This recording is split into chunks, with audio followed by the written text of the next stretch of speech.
Hey guys, I'm just going to go over a couple things really quickly. I was actually looking at the Edpuzzle on Nazi censorship for modern art, which was due by the 14th, and a lot of people didn't get it in, so I opened it up till this coming Sunday, which is the February 21st. So if you didn't get this Edpuzzle done, just go ahead and get in there and do that.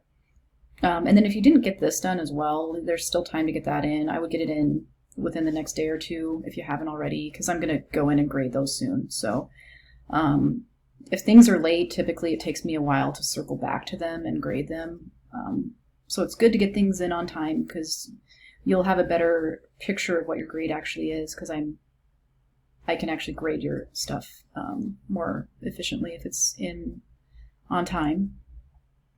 And then also don't forget about your project number 1. That's going to be due not next week, but the next week on Sunday. And actually, week 6, I don't think I'm going to have anything extra in here, except for an Edpuzzle, I guess, on Winslow Homer, which you might want to do this week just to get a head start on it, so you don't have to worry about it next week.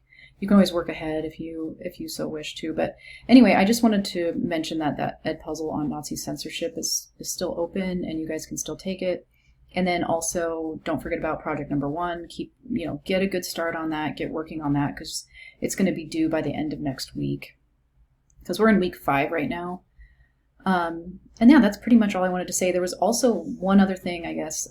There's a student in Edpuzzle named Polar Bear, and I'm not quite sure who that is. So if that's you, let me know. Okay, I'll talk to you later. Bye.